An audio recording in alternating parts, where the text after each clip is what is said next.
क्या आपने कभी सोचा है कि इंडियन कोर्ट में पिटीशन कैसे फाइल करते हैं? डोंट वरी, ये उतना कॉम्प्लिकेटेड नहीं है जितना लगता है, अगर आप इसे स्टेप बाय स्टेप करें।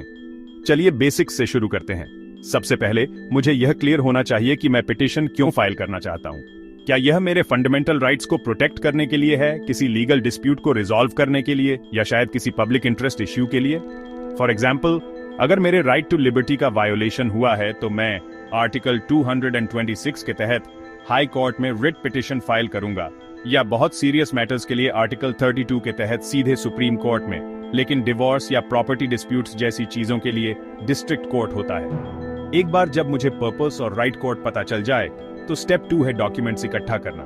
मुझे एक वैलिड आईडी चाहिए, जैसे आधार या voter ID, proof of address और मेरे केस से रिलेटेड सभी पेपर वर्क। एक रिट पिटीशन के लिए वह गवर्नमेंट ऑर्डर की कॉपी हो सकती है जिसे मैं चैलेंज कर रहा हूँ। सिविल मैटर्स के लिए यह कॉन्ट्रैक्ट्स या प्रॉपर्टी डीड्स हो सकते हैं, और एक पीआईएल के लिए न्यूज आर्टिकल्स या फोटोज जो पब्लिक इंटरेस्ट दिखाते हैं। एक एफिडेविट बहुत जरूरी है जहां मैं स्वेयर करता हूं कि फैक्ट सच हैं। साथ ही कोर्ट फी स्टैंप, और अगर यह अपील है तो लोअर कोर्ट के ऑर्डर की कॉपी मत भूलिए। हर चीज की वेरीफाइड कॉपीज बनाना हमेशा स्मार्ट होता है। अब स्टेप 3, एक लॉयर से बात करें। किसी भी पिटीशन के लिए, खासकर रिट्स या पीआईएल्स के लिए, एक एक्सपीरियंस लॉयर बहुत बड़ा डिफरेंस डालता है। वे पिटीशन ड्राफ्ट करने, लीगल ग्राउंड्स बनाने और कोर्ट में मेरा रिप्रेजेंटेशन करने में मदद करेंगे। अगर मेरा बजट टाइट है तो मैं फ्री हेल्प के लिए लीगल एड सोसाइटी से कांटेक्ट कर सकता हूँ, और हाँ, मैं अपने आप भी फाइल कर सकता हूँ। लेकिन अगर मैं सोलो जाता हूँ तो मुझे कोर्ट के रूल्स को ध्यान से पढ़ना चाहिए। स्टेप 4 है पिटीशन ड्राफ्ट करना। इसे सही फॉर्मेट में होना चाहिए। कोर्ट के नाम और कॉन्स्टिट्यूशन के रेलेवेंट आर्टिकल से शुरू करते हुए, अगर यह रेट है, मैं अपना नाम और एड्रेस और रिस्पोंडेंट की डिटेल्स भी लिखूंगा। फिर फैक्ट्स को एक क्लियर टाइमलाइन में बताऊंगा, लॉज या राइट्स को साइट करूंगा जिनका वायोलेशन हुआ है, और स्पष्ट रूप से बताऊंगा कि मैं क्या रिलीफ मांग रहा हूं, जैसे किसी ऑर्डर को कैंसिल करना या कॉम्पेंसेशन। मैं अपना एफिडेविट और सभी सपोर्टिंग डॉक्यूमेंट्स अटैच करूंगा। कई कोर्ट्स में मैं हिंदी में फाइल कर सकता हूं, लेकिन लोकल रूल्स चेक करना वाइज है। स्टेप 5 है पिटीशन फाइल करना। ऑफलाइन मैं रजिस्ट्रार्स ऑफिस में 3 से 5 कॉपीज सबमिट करता हूं, कोर्ट फीस पे करता हूं और अपने एप्लीकेशन नंबर के साथ एक रिसीट लेता हूं। लेकिन अब ज्यादातर हाई कोर्ट्स और सुप्रीम कोर्ट में ई फाइलिंग ऑप्शंस हैं।